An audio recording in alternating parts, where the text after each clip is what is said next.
So if you're into climate communication or science communication, you might have seen this graphic today from XKCD. This is Randall Munroe's webcomic, and every once in a while Munroe will produce these fairly detailed online infographics that you can scroll through that are kind of like a fun adventure through some scientific data.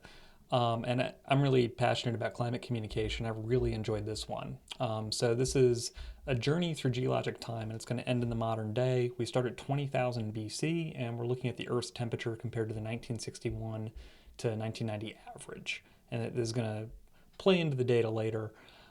Immediately, what I like about this graphic is it's absolutely built for a native online audience. We're going to scroll down to go into the future. And this immediately defies the audience's expectations. We're very used to seeing time pass from left to right along an x-axis. A lot of the graphics that we do for science communication, they have their origin in print, or they have their origin in the scientific literature somewhere, right? Maybe a textbook, a magazine, a publication, etc. So we wind up with things that are sort of tied to the way you would present something in print. With this, we're just going pure online. I really like how he integrates a footnote about the limitations in the data right here around 16,000 BC. And of course, it's XKCD, so we have a lot of cute illustrations and jokes. Here's the cave paintings from 15,000 BC, notes about geology. It's really, really well done. And I think because it's showing this very slow passage of geologic time and very slow movement in the climate, you really get a sense of how big the climate history is, even if you're just starting at 20,000 BC. First development of farming between 10,000 and 9,500 BC. So now we're getting into this era where we have very stable climate during which most of human civilization sprung up all around the world, right? This is a very, sort of relatively warm climate. It's very stable for a long period of time. I really haven't seen this emphasized quite as well in other graphics about the history of climate change. I really like this a lot. And then we're getting closer and closer to the modern day. You see the medieval warm period, you get a little ice age, and then boom, we're at the modern day. And this is the hockey stick graph. If you follow climate communication, this is the very rapid warming that we see in the modern day as a result of fossil fuel CO2 emissions, which are noted right here.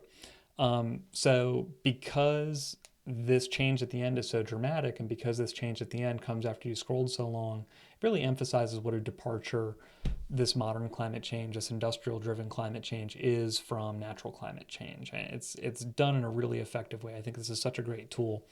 The other thing that Munroe does really well here is you've got your best case scenario where we assume that there's immediate massive action to limit emissions, your optimistic scenario, and your current path. So he's showing us what the climate choices are like. And you see that the current path really looks crazy compared to the history of the Earth's climate going all the way back to 20,000 BC.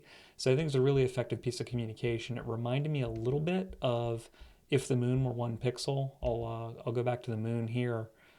So this, you're scrolling left to right, but it's demonstrating distance over a very, very long distances, solar system scale. So here's the Earth, here's the moon, if the moon were 1 pixel, and you scroll to make your way to Mars.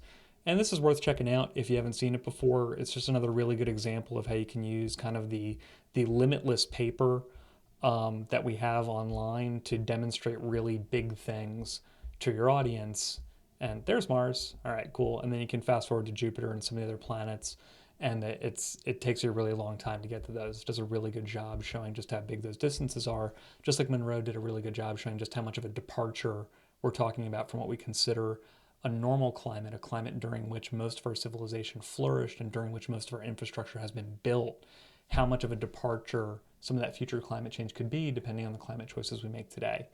So hats off again to Randall Munroe. He always does a great job with this stuff. He always makes me think about this data differently, and I think we just got to keep challenging ourselves to make the things that we know, the things that are well established in our fields that we know are important to communicate to the public, to make them feel new and interesting and different again.